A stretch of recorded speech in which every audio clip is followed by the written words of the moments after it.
4 حاجات لو عملتهم انت مش بس هتضيع على نفسك ثواب ليله القدر، ولكن هتضيع ثواب رمضان واي ثواب جاي في اي يوم من الايام. فتعالوا نتعرف على ال4 اعمال دول عشان ما نعملهم. السلام عليكم ورحمه الله وبركاته حبايب قلبي، اهلا بكم. والعمل الاول من ال4 اعمال دول هو الاعراض. الاعراض معناها عدم الاهتمام، اللامبالاه، يعني من الاخر ان واحد يبص لك اليومين دول يقول لك مالك يا ابني في ايه؟ ما تهدى حبه كده، ليله قدر مين وليالي رمضان مين و10 اواخر مين؟ ما ليالي زي اي ليالي. فيعرض عن هذه الليالي اللي النبي صلى الله عليه وسلم بيقول لنا فيها تحروا ليله القدر، دوروا عليها، اطلبوا اجرها، خير من 1000 شهر. وتلاقيه يروح يعمل اي حاجه تانية، مسلسلات، ماتشات، دورات رمضانيه، نفطر بره، نتسحر بره، لكن نصلي في وقته يعني نصلي في اي وقت مش فارقه. طب نقيم ليل؟ لا والله يا باشا احنا كفايه علينا قوي كده. فيتعامل في هذه الليالي كاي ليالي، وده شيء ما يعملهوش انسان عاقل ابدا، ولا واحد طمعان في مغفره ربه وعفو. فصاحب العمل ده بايده بيحرم نفسه من ثواب ليله القدر. والنبي صلى الله عليه وسلم حكى عن 3 في يوم من الايام اتاخروا شويه عن درس النبي صلى الله عليه وسلم. فهم داخلين المسجد، واحد لقى فرجه كده قام قاعد فيها، وواحد ما لقاش مكان فقعد ورا خالص، وواحد بص قال لك ايه ده زحمه قوي، يلا سلام عليكم. فقال صلى الله عليه وسلم عن الثالث: اما الثالث فاعرض الله عنه، ما اهتمش ومشي، فما خدش الثواب اللي كل اللي حضروا اخدوه. فاوعى تبقى من المعرضين. اما بقى العمل الثاني وهو الاصرار على الذنب والتخطيط ليه. وبص لي هنا وانا بكلمك عشان انت عارف وانا عارف، ده في دلوقتي اللي قاعدين بيخططوا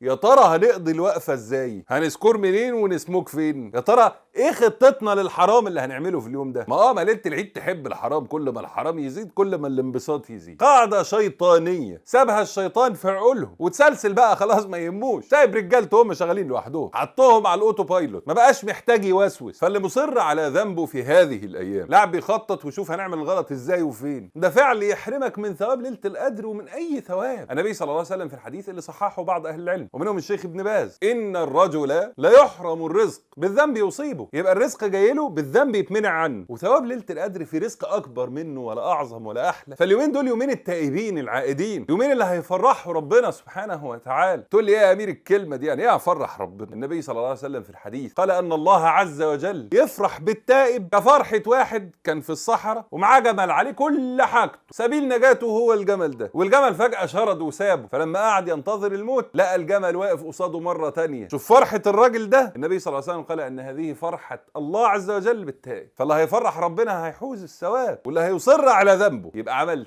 تاني حاجة تحرمه من ثواب ليلة القدر. أما ثالث فعل يحرمك من ثواب ليلة القدر هو اليأس من رحمة الله. امبارح لما نزلت فيديو بتكلم عن إنه مهما فاتك من رمضان تقدر ترجع، تقدر تفوز بثواب ليلة القدر، بس اعمل الفرض اللي انت مقصر فيه وبطل الذنب اللي انت مصر عليه. تعليقات كتير قالت لي يا أمير أنا قلبي مات، أنا بحس إني ما استحقش رحمة ربنا، أنا وقعت في ذنوب ومعاصي أكبر من إن ربنا سبحانه وتعالى يغفر لي. ودي لعبة شيطان اللي يقع فيها ودى نفسه في داهية. حسن الظن بالله اصل في اسلامك وايمانك، وانك تظن ان الله عز وجل يغفر لك ذنبك مهما كان، لانه اليائس من رحمه الله يقع في ذنوب اكتر واكتر. قال الله عز وجل: الشيطان يعدكم الفقر ويامركم بالفحشاء. مش هيغفر لك واعمل ذنوب زياده، وانت يا غلبان يا زبون تقع في الذنوب اكتر واكتر لانك صدقت الشيطان. والله يعدكم مغفره منه وفضلا، وربنا بيوعدك بالمغفره والفضل، بس ترجع وتتوب ما تصرش. حسن الظن بالله خرج واحد من النار زي ما النبي صلى الله عليه وسلم في الحديث في صحيح مسلم قال: يخرج من النار 4 فيعرضون على الله. 4 من اهل التوحيد هيعرضوا على الله عز وجل بعد ما بقوا في النار، ينظر في امرهم عز وجل، فربنا سبحانه وتعالى يأمر بهم الى النار.